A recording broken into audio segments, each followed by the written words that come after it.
Welcome everyone to Almost Cancelled. I am Peter and today I'm going to be talking finally about Squid Game episode 1. It's called Red Light, Green Light, or Green Light, Red Light. I'll be honest, the IMDb page, the title's in Korean, so I'm going from the memory of watching it rather than what I can read on the screen right now. Yeah, this is the Netflix show that debuted like 2 months ago and got a lot of buzz. It seemed to be one of those overnight things where all of a sudden everyone on the internet was talking about it.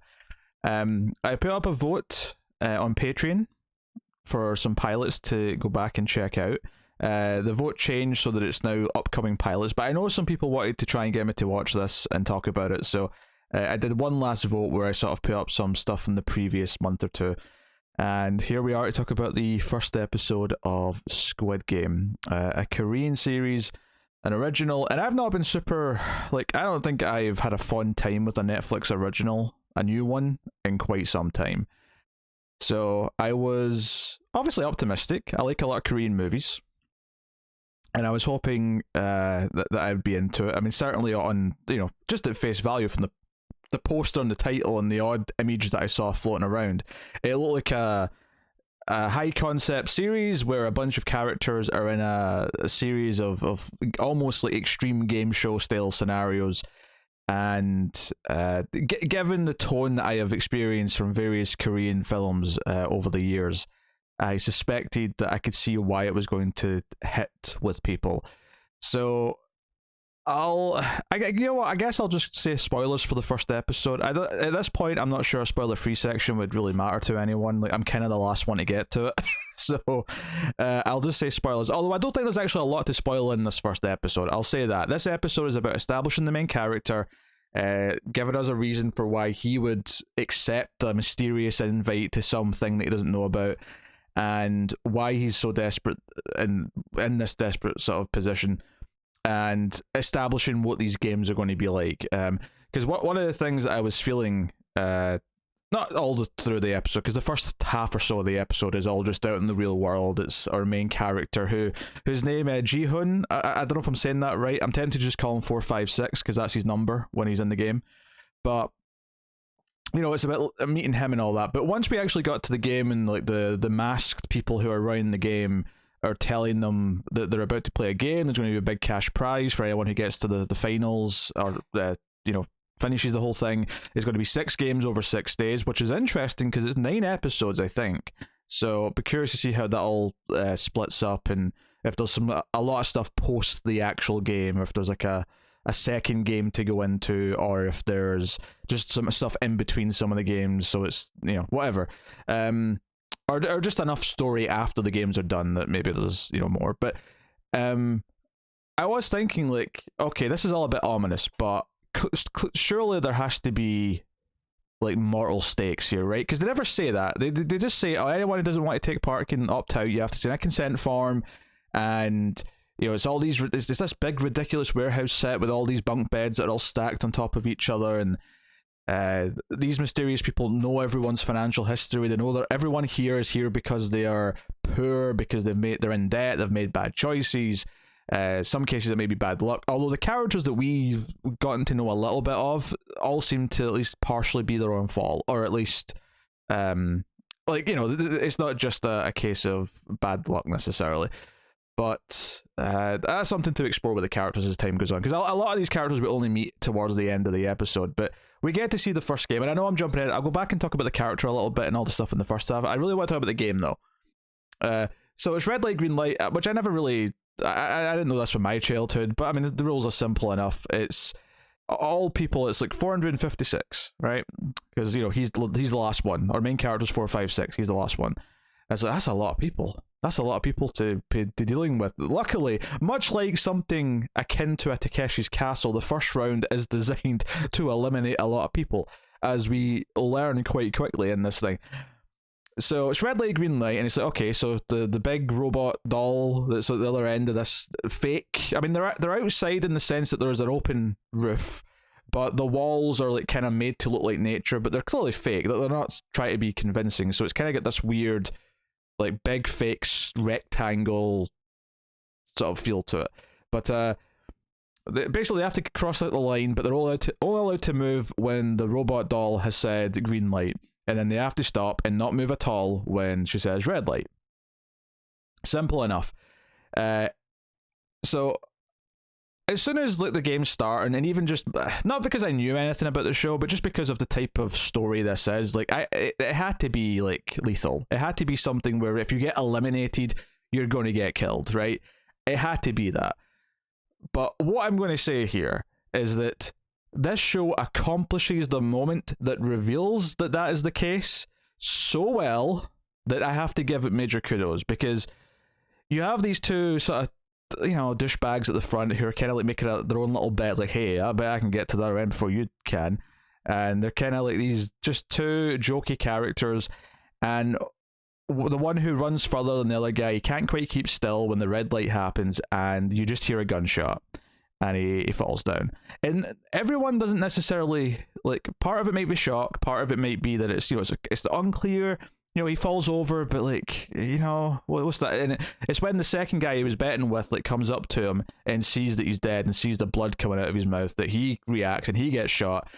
And the chaos, the actual orchestrated chaos of this sequence, where a good half of the people all try to run back to the doors, and the guns that are sticking out all of these little windows along these walls all just start mowing these people down because they're moving. And we get this sort of thing with the robot heads. It's like almost like a Terminator, like, detected movement, looking around.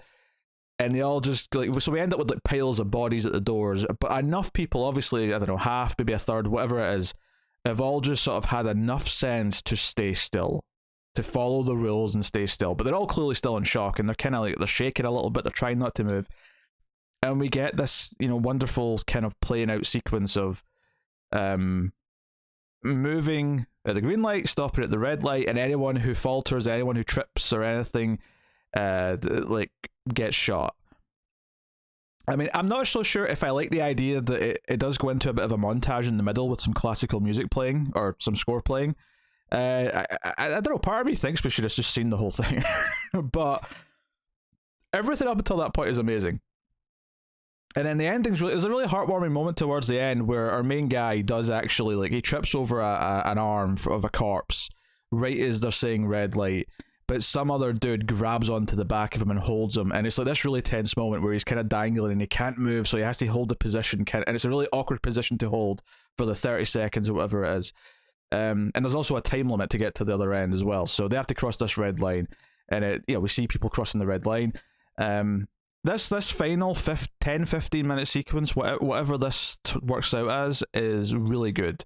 And it sets up the type of thing that we're going to have in the show, which is wonderful. I really dug the formation of some characters and allies that are kind of in there. Like the old woman at the market that he talks to earlier on, like, mentions how she's proud of her son who's abroad on business. Well, he turns out to be in here. He's in debt. He's not as perfect as his mother thinks he is.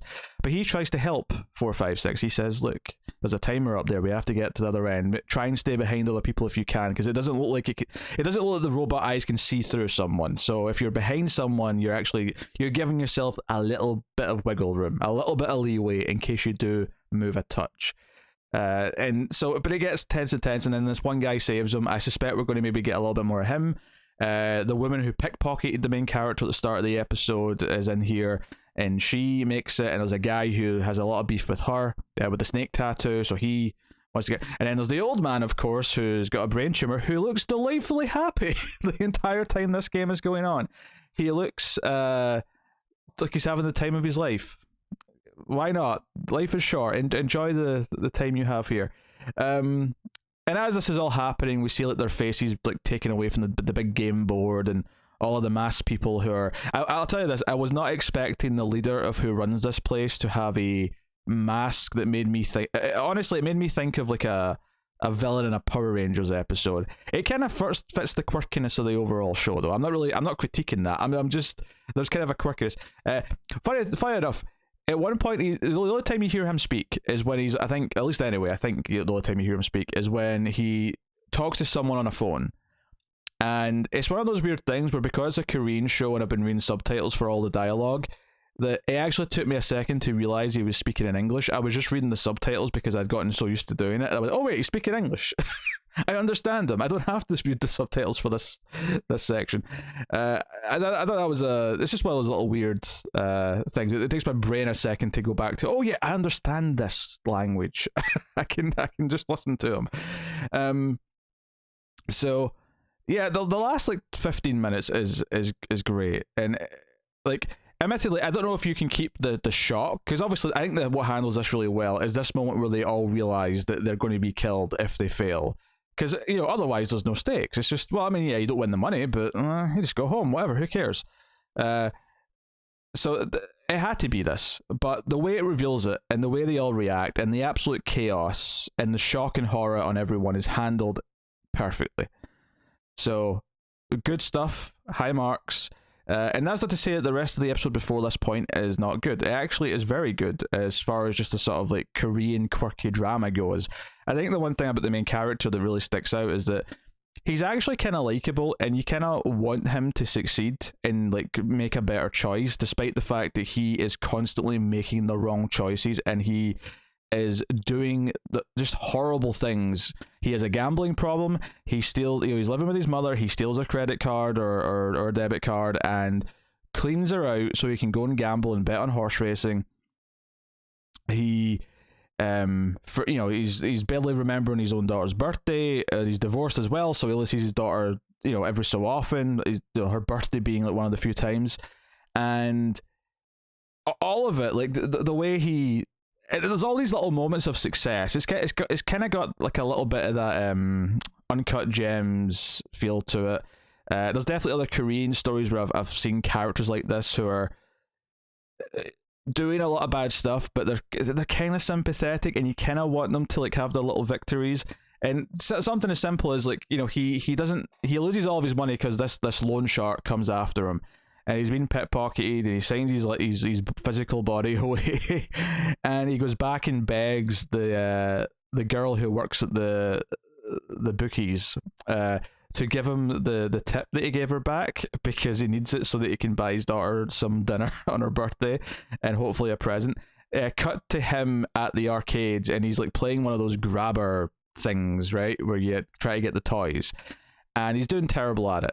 And this kid says, hey, I'll do it. I'm good at it. I'll do it for you. And he does. And it's like a big moment of success. And you feel kind of happy for him that, okay, he's got her something to give her. But it's in a box. Like, the thing that the kid grabbed was in this sort of black present box. So you never actually get to see what it is. So immediately I'm like, this is really happy. And I'm kind of happy that he got a little win here. But I suspect that this present is probably going to be sucked for a little girl. And sure enough, when she opens the box, he never checks it before he gives it to her, and it looks like a gun. It looks like a gun. It turns out to just be a lighter, which made more sense, because I was like, wait, do they really put actual guns in grabber machines? That feels like a really, really, really, really bad idea for a number of reasons. So, like, in all of this, like, the fact that his wife is going to be moving to the US and taking his daughter with him, which ultimately ends up being the final motivation to accept this offer, which he gets from a guy in the train station. Which, by the way, this is just a weird cultural thing, but I've never seen before. So when the train comes in, there's actually like a wall with like automatic doors in front of the actual train doors as well. I've never seen that before. I thought that was neat. I guess it's just to make sure people can't jump onto tracks or fall onto the tracks or whatever when there's no train there, which, I can't argue with trying to stop that. That's fair. But yeah, this guy wants to play a game with him. I can't remember what it's called, but it's where you try to flip the other person's like envelope that's got I assume has like a card or a bit of plastic in it. But it's a red and blue envelope, and you have to try and flip them just by throwing the other one down. But the guy says, "Hey, I'll give you 100,000 of this currency if you flip mine. But if I flip yours, you have to give me 100,000." But then when he loses, he's like, "Well, I'll deduct 100,000. I'll slap you instead." So then he keeps playing, and he keeps getting slapped, and it's just this idea of like he's willing to degrade himself. He's willing to go through this, and as we find out later, everyone who went into this place like played this game. Like, we get this montage almost as they're telling everyone like we talk to all of you, and they're all getting slapped in the face, and it's super delightful. It's a delightful montage, but it's got that quirky humor to it. Like I think one of the things that I love about a lot of Korean movies, and not all of them are like this by any means, but there's enough of them where it does kind of feel like not a trope, that's not the right word, because it's not a bad thing by any means, but there's a certain tone, a certain way of like weaving humor into an otherwise serious plot that Korean cinema is exceptionally good at. Like a lot of stuff, even something as serious as Sympathy for Mr. Vengeance has it for enough of the movie. And if anything, it actually makes the sadder part sadder, because you actually kind of enjoy a little bit of life with the characters before the really bad stuff happens to them. And it kind of feels like that this has that a little bit. And this tragic character who is it's actually a credit to the writing and the actor that he somehow manages to be somewhat likable, and like like he feels like a friendly guy who just keeps making the wrong choices, and you're rooting for him to make the right. And you would assume that the arc of this show is that he's eventually going to make a decision that isn't selfish, a decision not to gamble something. That lesson could be very satisfying by the end of the series, and arguably that the fact that he's willing to go do this game to try and make a lot of money so that he might be able to argue that his daughter shouldn't leave the country. Admittedly, even if he comes into a large sum of money, I feel like that isn't necessarily the proof of like being a strong, dependable father. I mean, unless it's enough that he can literally just never earn a penny for the rest of his life. But even then, there's then again, I don't know what the custody legal system is like in Korea, so I have no idea what the ins and outs are, and even if I did, that may necessarily mean that the show is going to adhere to them. So it did a good enough here to like. It's funny, I wasn't expecting this, but by the end of the episode, when we're in the game, there was like 5 or 6 characters ultimately. We've got our main dude, we've got dragon or snake tattooed guy, we've got the woman, who was a pickpocket. We have the son, the wealthy son, well, presumably wealthy son, who went to university, of the woman in the market, and we got the old guy. We actually have like 5 or 6 characters who I may not know their names, and I don't think a lot of their names were mentioned. The son's name was mentioned, but we didn't know it was the son yet until later, like, because it wasn't until our main guy went up to him and sort of said, "Hey, like, you're so and so," that is like, "Oh, that's him. All right, okay." We didn't get that right away when he was first mentioned, which is a credit. Like, obviously it's nice to learn character names and know them, but honestly it's not actually that important. It's a bit weird talking about them when you can't mention their names at the drop of a hat. But honestly, Tattoo Man, the pickpocket, the son, and the old man are all pretty easy descriptors that I can just whip out happily. But it's a testament, and again, a good sign of writing and direction, that this is so easy to like have those like personalities in my head immediately. So the show does a really good job of setting up these characters, and like having a cast now that we can be concerned about this group. Like in the next episode, we don't necessarily like all of them. Obviously, the guy with the tattoo is a bit of a dick, but maybe he'll grow as well. Maybe they'll all grow. Maybe. Or maybe one of them will have a shock death next episode, and it'll feel a little bit more shocking because they feel like the established main characters. But at the same time, it does feel like the show that is going to kill at least a few of them off by the end, if not all of them by the end. This does not feel like something that's going to like a character feels safe, with the exception of the main character, who I suspect will at least survive until the final episode.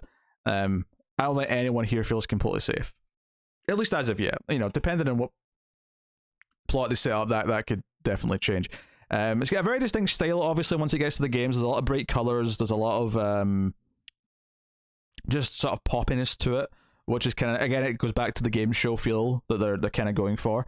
Obviously the final reveal, the final shot is the camera pulls up, and this like area they were in closes, like almost like a stadium where it's got the roof that comes in. But it pulls up and it's actually on an island, and like presumably this whole island is like belongs to whoever runs this place. And there's all sorts of questions, of course, that come up, like, are they going to let anyone actually leave? Like, even if you do win, they're just going to shoot you right there and then. There's a lot of trust issues to sort of go on with this. It's hard not to think a little bit of Battle Royale, a touch. In some ways, it's hard not to think of a little bit about 300, the other Netflix show from Brazil. And I'm sure there's some other examples that we could sort of lump together and kind of like, you know, put in a mixer and come up with Squid Game by the end. But I can see why this was instantly popular, and I can see it has a really strong ending. Like the entire last 10-15 minutes, which is the real premise of the show, is also the hook. It's a ballsy thing to do, to spend most of your first episode of a full hour-long episode just introducing your character and giving us the emotional reasons why he is going to be here, why he makes these choices, and to give him something to fight for. Especially when that character isn't traditionally just like straight up a good character and likable. He is a very, very flawed character who you want to root for. But I think it succeeds in doing that. And it's kind of rewarded for it in the sense that it can just let setting up the game itself be the hook of the episode. A little bit of the mystery of like who's running this place, and like this is a big operation. This isn't just some crazy, you know, 3 crazy people who have like bought a warehouse and are putting everyone through this. This is like some sort of well-funded, ridiculous operation. And who's it broadcasting to? Because they're filming all of this. We see the camera control room, like they are monitoring, and maybe they're just monitoring it for the sake of security and like, you know, cheating and but I don't think so. It's this is broadcast. Like someone's watching this somewhere, and they're making money off of this. There's probably people betting on who's going to win. Maybe not for this first game because, like, you know, there's no context for who anyone is yet. But now that we've got survivors of round 1, like I'm sure we'll learn episode 2 like how many survived. But if I was to ballpark it, I mean, it looks like it's less than 100 for sure. Like we're definitely a quarter of whatever we started with. It seems that way anyway. Maybe I'll be slightly off, but it kind of feels like that. It was really good. People were saying it was great. It's great. You know, I want to watch the rest of it. I don't know. I do wonder if I'm maybe too late to review this episode by episode. It might be a case. I mean, if this does well enough and people like seem to want to be here for my thoughts on each individual episode as the mystery unfolds and as we get more of the plot progression, then maybe I will. But I'm thinking that I also could alternatively just watch the rest of it and then just do one season video at the end. But I do want to watch the rest because it was pretty good.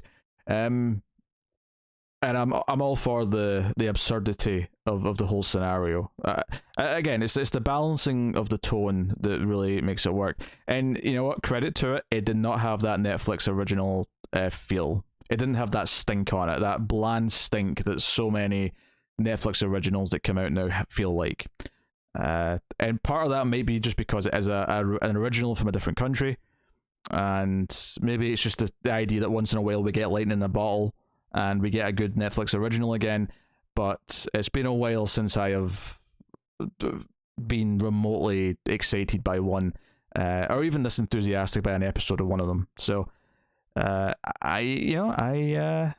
give credit. So that is the first episode of Squid Game. I am looking forward to watching more. So let me know what you thought of the episode in the comments below. Like and subscribe, all that stuff. Get me on the Twitters at Wooble89 for myself, but you can also get us on @mailed_fuzz for channel updates. Of course, you can support everything by liking, subscribing, dinging the bell for notifications, or financially, if you want to go over to patreon.com/mailfuzztv, you can support us for as little as $1 per month and keep all the bonuses coming. But otherwise, that's me. So thank you once again for watching or listening. I always appreciate it. Keep watching TV. Have you got any vanilla?